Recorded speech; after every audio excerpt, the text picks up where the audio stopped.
Olá pessoal, eu sou o Nélio Santos e conforme prometido, hoje nós vamos falar sobre a nova versão do firmware. Para quem não me conhece, sou um dos idealizadores da família E01IO e com muita alegria hoje a gente vai falar sobre as inovações dessa última versão do firmware, que conta com melhorias de diversas maneiras, desde portal HTML, na parte de captação, de quando você vai fazer a primeira configuração, e até configurações avançadas, porque a gente reescreveu toda a pilha de rede do ESP8266, ele tinha alguns probleminhas. Por exemplo, para vocês entenderem, quando você já estava conectado a uma rede e ela caía, e você tem um processo dele ficar tentando auto-reconectar, isso acabava dificultando você acessar de novo a placa. Ou, em caso de você configurar por engano uma rede que não existia, ou uma senha errada, e ele ficar tentando. Bom, ele acabava entrando, mesmo quando no modo SoftAP, ou no mais conhecido como APSTA, ele dava alguns timeouts e perdia alguns pings. Para quem não está familiarizado com esses termos, sem nenhum problema. Segura aí que a gente vai falar cada vez um pouquinho mais disso.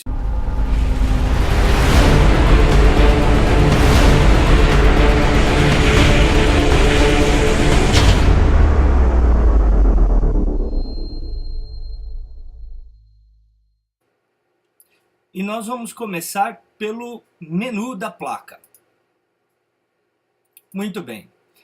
Nessa nova versão, conta com muito mais informações no painel de status. E uma razão muito simples para isso, pessoal. É assim, além de você ver o modelo, então toda vez que recarrega a página, agora, ele já tem esse sistema aqui de carregando em background, que é um aviso de 3 segundos. Aqui ainda eu estou corrigindo porque que ele não foi até o final ali, mas daqui a pouco já está corrigido isso. E ele traz para você o status da placa. Dentro da parte de status você tem qual que é o modelo da placa que você está. Então, quando você tem diversas placas instaladas no seu sistema, isso faz muita diferença. Porque você pode identificar mais rápido por que apareceu ou não uma porta dentro da sua placa. Você tem a parte do hostname, que em algumas versões de firmware já tinha, outras não. A versão do firmware, porque cada vez mais tem updates, então é importante você saber como tá. Você tem a parte do uptime, que é quanto tempo a plaquinha está ligada. Então, nesse caso do nosso exemplo, ela está ligada a 12 minutos. Você tem a parte de qual é o modo que ela está executando, se ela está no Wi-Fi Mode STA ou APSTA. Se ela está conectada ou não, o IP que ela está, o gateway que ela está. E agora você tem informação também do status da conexão com o servidor Mosquito ou com o servidor de MQTT da sua preferência. Por que isso é importante, pessoal? Porque assim você consegue diagnosticar por que uma mensagem está chegando ou não até seu servidor. Lembrando que pode ser erro de senha, pode contar com vários tipos de problema, ok? Então aqui tem 12 tipos de status que tornam mais fácil vocês diagnosticarem o que pode estar acontecendo. Além disso, tem o status das 3 portas, no caso da plaquinha E01IO3, que é a que a gente está usando nesse exemplo, e você pode observar por aqui. Nas configurações de rede, continua como sempre foi, não mudou nada nesse menu. No menu MQTT, você agora conta com essa nova estrutura aqui, que é o tempo de Keep Alive. Por que isso é importante, pessoal? Esse daqui é o tempo de quanto em quanto tempo ele vai trazer aquela mensagem de Keep Alive dentro do MQTT. Por exemplo, eu vou trazer agora para vocês aqui a tela do Mosquito para vocês poderem observar o que é o Keep Alive. Então, olhando aqui, ó, vocês vão poder observar que essas 3 linhas aqui, finais, são Keep Alive. Elas me dizem qual é o IP da placa, qual é o hostname dela, qual é a versão do firmware e a quantas horas ela está ligada. Lembrando que sempre que você atinge o período máximo de horas, ele estoura e volta desde 0 horas, depois 1 hora, 2 horas, 3 horas. Então, conforme sua placa estiver ligada por muitas horas, vocês vão perceber que vai chegar em um dado limite, ele estoura essa pilha e aí ele volta de novo. Para quem não tiver muita informação sobre isso, depois eu vou fazer mais um vídeo explicando em detalhes como é essa parte das pilhas dentro do ESP8266. Quando a gente fala de automação aqui no nosso canal e das nossas informações, vocês vão ver que é sempre com foco na comunidade. Então, a gente sempre vai trazer aí esse tipo de detalhe, ok? Bom, tirando agora a parte da tela do MQTT, a gente tem aqui de volta à parte de portas. Nas portas não tem mais o nome para cada uma das portas individualizados. A partir de agora eu uso um prefixo de subtópico, que no caso aqui está como PGM, e aí ele já completa como PGM 1, 2 e 3, conforme a porta for ser executada aqui. Ok, pessoal? Então, lembrando de novo, a partir de agora não tem mais a visualização aqui de cada nome de cada uma das portas. Por quê? Como eu tinha comentado no na nossa fanpage, a gente fez bastante alteração, pensando até no Paulo Wang, numa solicitação que ele tinha feito, de poder ativar múltiplas portas, por exemplo, com o Arduino Mega, em conexão junto com a plaquinha. O que acontece? Arduinos Megas e outros Arduinos têm muitas portas. Se a gente fosse gerar uma string para cada uma das portas, ia acabar não tendo memória suficiente para gravar essa informação na EEPROM. E por isso a gente simplificou. Então você tem aqui um prefixo e depois disso ele coloca numericamente em sequência, ok? Bom, outro menu, menu API. Não mudou nada no menu API, continua igual. Para quem não tinha um menu API, fica aqui essas novidades, então, que é você poder fazer uma chamada externa usando uma chave, e aqui ele não pede senha quando você entra no menu da API. É bem interessante isso. Para quem não viu o vídeo ainda do Button, o exemplo com IFTTT e do Button, eu recomendo vocês a darem uma olhadinha. Lá explica bastante sobre o uso da API, ok? Também tem um vídeo publicado na nossa fanpage, que foi feito pelo Reginaldo Padilha, que mostra um exemplo claro do uso da API, tá bom, pessoal? Bom, menu segurança. Menu segurança, como eu sempre explico, é a parte do usuário e senha quando você carrega a página web aqui.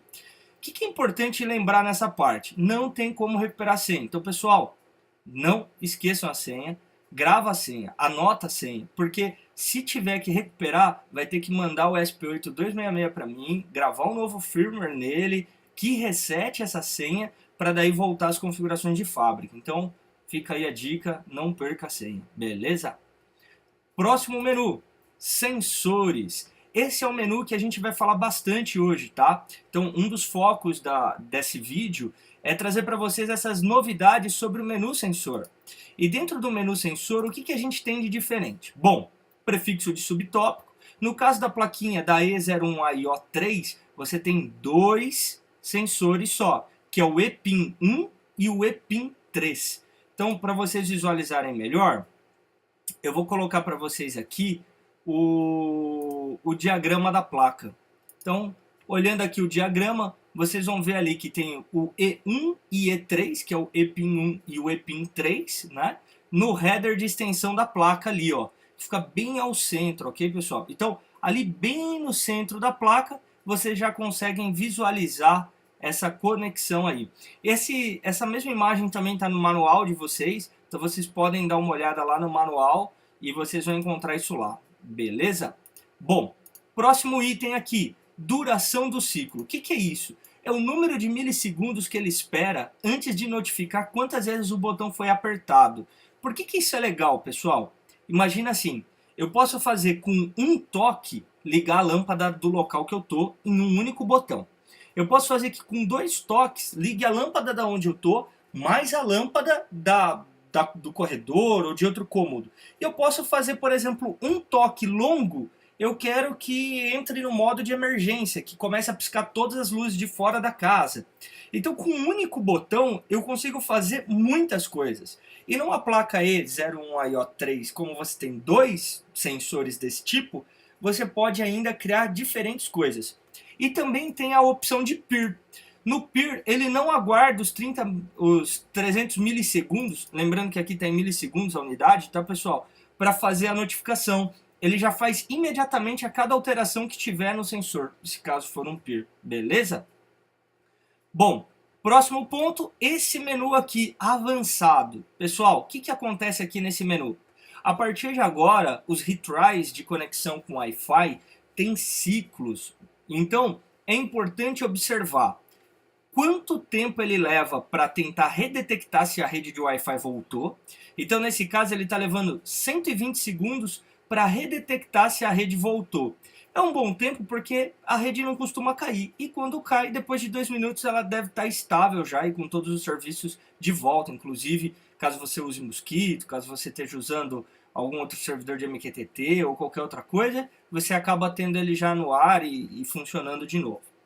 Na parte de intervalo do retry, é o seguinte, quanto tempo dentro quando ele começar a tentar de novo conectar, ele deve ficar tentando dentro desse intervalo dar o connect na sua rede de Wi-Fi.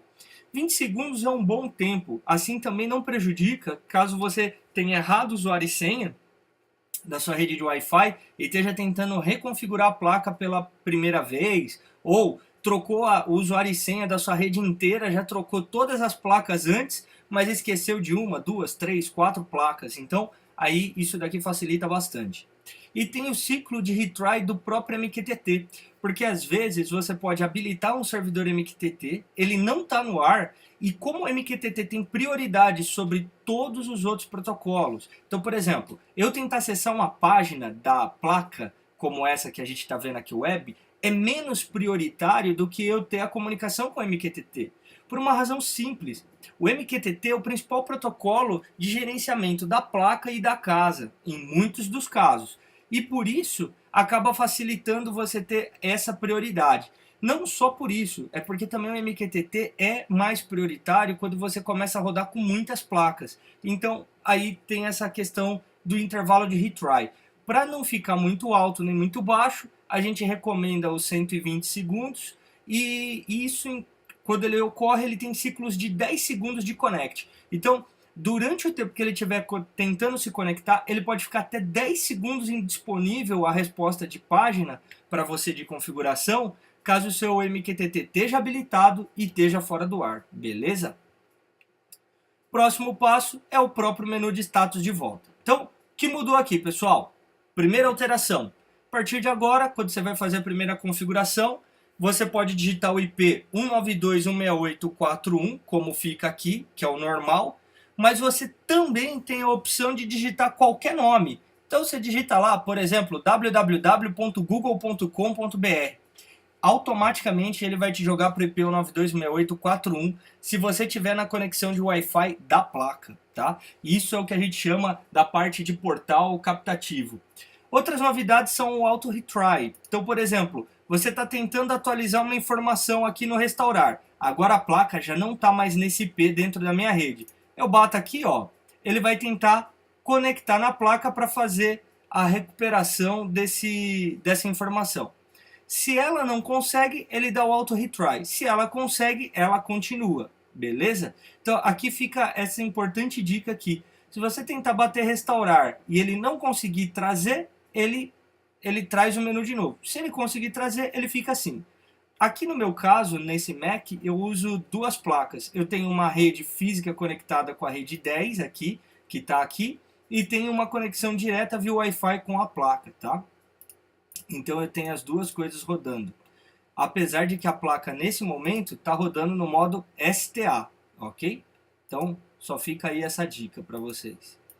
Bom, próxima alteração do menu aqui, que a gente tem. Configuração avançada de MQTT, como eu comentei, estou revisando os tópicos aqui da fanpage que eu citei, que fica a parte do Keep Alive e no avançado o tempo de retry. E temos a parte do Wi-Fi Networking, que foi redesenhado desde o zero. Agora, quando você liga a placa, ela sempre abre para você a conexão de rede dela primeiro, antes de conectar na rede Wi-Fi. Então, até conectar na rede Wi-Fi, o que leva alguns segundos, ela sempre vai abrir a rede dela, conectou no Wi-Fi, ela fecha. Como vocês podem ver aqui, ó, aqui está dando tempo de retry, como vocês viram. Observaram que ele tentou recarregar a configuração e não conseguiu?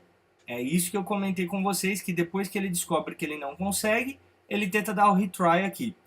E por que demora um tempo? Porque o browser, como o Chrome, ele fica tentando durante um bom tempo trazer essa informação de novo. Porque ele faz uma chamada em HTML5, né, usando o XHR.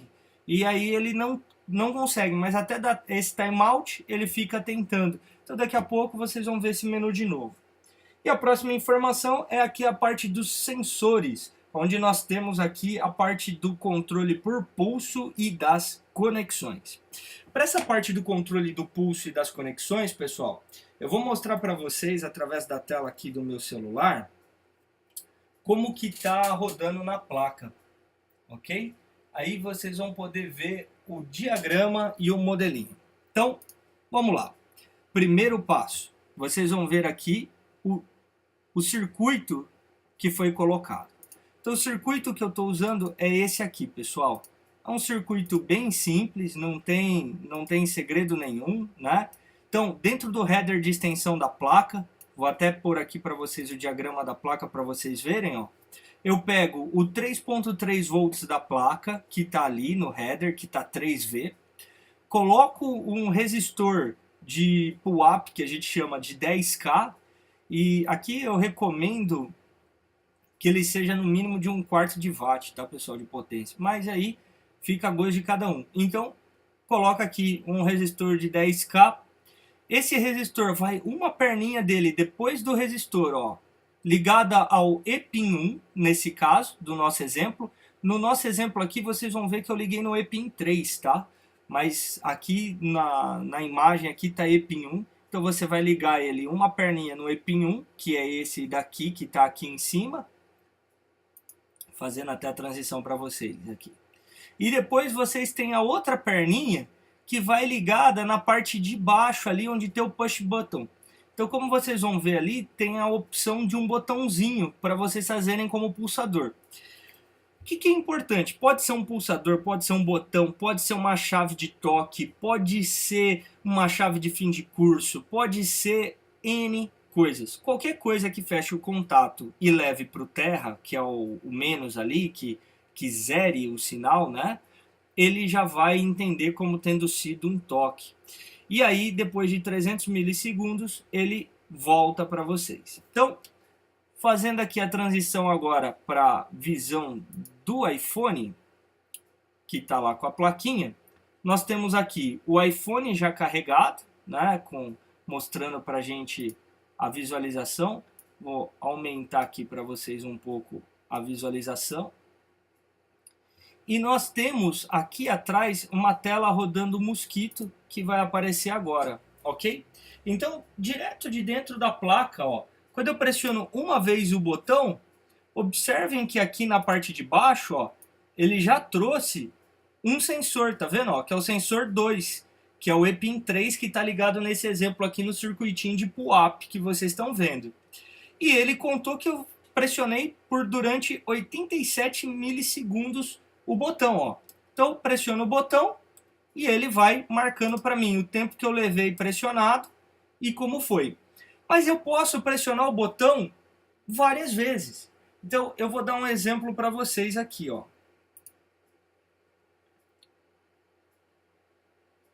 Acho que não está mostrando a minha mão aqui no vídeo, né? Deixa eu ver a razão disso. O iPhone parou de espelhar.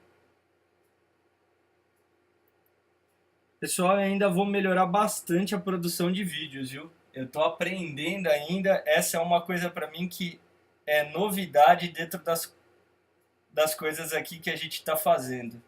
Então, ligando aqui para vocês, ó, como vocês podem ver, eu tenho um multímetro ligado na saída que está dando aqui para a placa, então está ligado no ePIN 3 da placa, o multímetro, e aí a gente vai fazer aqui o pressionamento do botão aqui. Então a gente pressiona o botão, ó, a tensão cai momentaneamente para 0 e ele conta o tempo que eu apertei o botão, como vocês viram que está aqui. E se eu apertar o botão inúmeras vezes? Então, por exemplo, ó, 1, 2, 3, 4, 5, 6, 7, ele vai contando, ó. Aqui no caso, eu demorei muito no pressionar.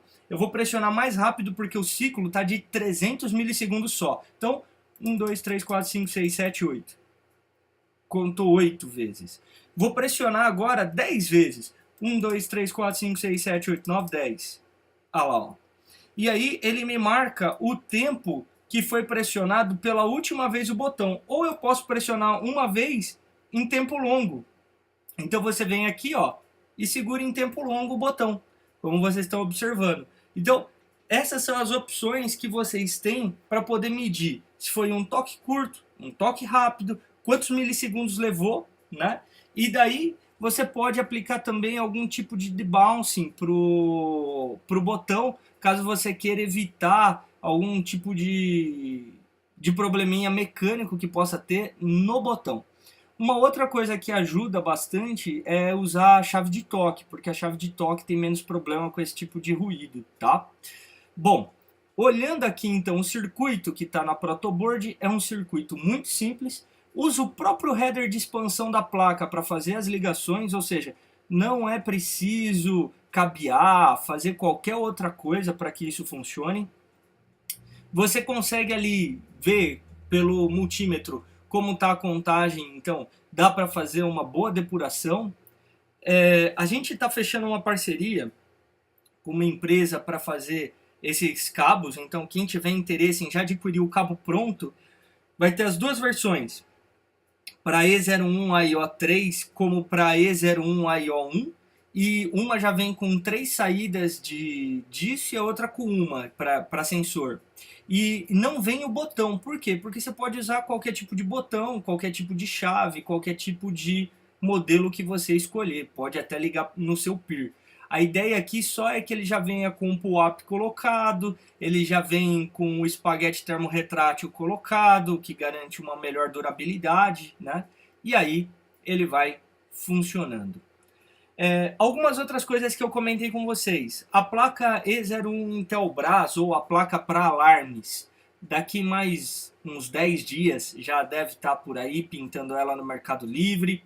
Em breve a gente vai fazer a produção dela em forma industrial, então vocês vão ver acabamento industrial.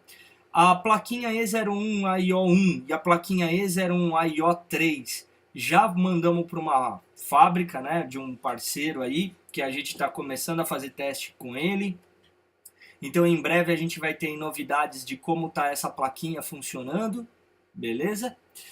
E tem também a versão E01 I2C ou I2C. Essa versão ela foi feita para aquele que já tem um seu Arduino Mega Uno rodando, que está já com pulsadores ou algum tipo de sensor na ponta, analógico ou digital, e tem relés que ele controla também através das saídas digitais, onde você vai configurar ali dentro do menu da placa simplesmente o total de portas, né? E ele já vai fazer esse mesmo menu que tem o web e o controle do MQTT automaticamente. O que é importante, pessoal? O protocolo não é customizável. Nesse caso, eu vou fornecer uma lib pronta, vocês vão poder ver o código, não tem problema nenhum. Mas a parte do SP, dentro do firmware do SP, o que ele recebe, o que ele manda para o MQTT, não vai ser configurável, porque senão começa a ficar muito pesado dentro do firmware, ok? Então, assim, o objetivo disso é só para quem já tem uma instalação pronta e quer simplesmente adaptar, poder controlar isso pelo celular, poder usar um Home Assistant para fazer controle das coisas, né? Criar trigger automática. E como eu já mostrei no vídeo da sessão 2 do Hangout, que está no YouTube e também na fanpage, dá para controlar por voz. Então, a gente usou o HomeKit, né, da Apple para controlar, junto com o Apple Watch falando, e daí tudo isso já funcionando direitinho aí para vocês verem. Então, pessoal, esse vídeo tinha como principal objetivo trazer para vocês essas novidades aí de dentro da plaquinha, como que está o desenvolvimento, a nova versão do firmware e, claro, foi uma grande mudança assim num todo do firmware. Então, eu recomendo aqueles que têm interesse em ter a nova versão, eu vou criar um serviço dentro do Mercado Livre para atualização de firmware, onde vocês me mandam o seu próprio SP e eu atualizo ele e devolvo. Não vai ter custo a minha atualização, então o que eu vou fazer nessa primeira versão, até talvez mais uma ou duas atualizações de firmware, eu não vou cobrar nada de ninguém, mas depois as próprias assistências técnicas que a gente está treinando, elas vão estar fazendo esse tipo de serviço, ok? Então, o que é importante vocês observarem? Primeiro passo, manda, a gente atualiza. Ou tem a opção de você adquirir um novo ESP8266 já com firmware atualizado, tá bom? Então aí vai ficar a critério de quem quer parar o que tem, manda para cá, a gente atualiza, ou adquire um novo e pode estar fazendo esse processo de atualização. Essa é uma das razões, até quando me perguntaram por que eu uso soquete dentro dos pinos do ESP e não soldo direto, né? Então essa é a principal razão, para poder fazer esses updates e sem você ter que ficar tirando e colocando tudo dentro da parede toda hora. Então é facinho de tirar o ESP da plaquinha e você pode usar. Beleza?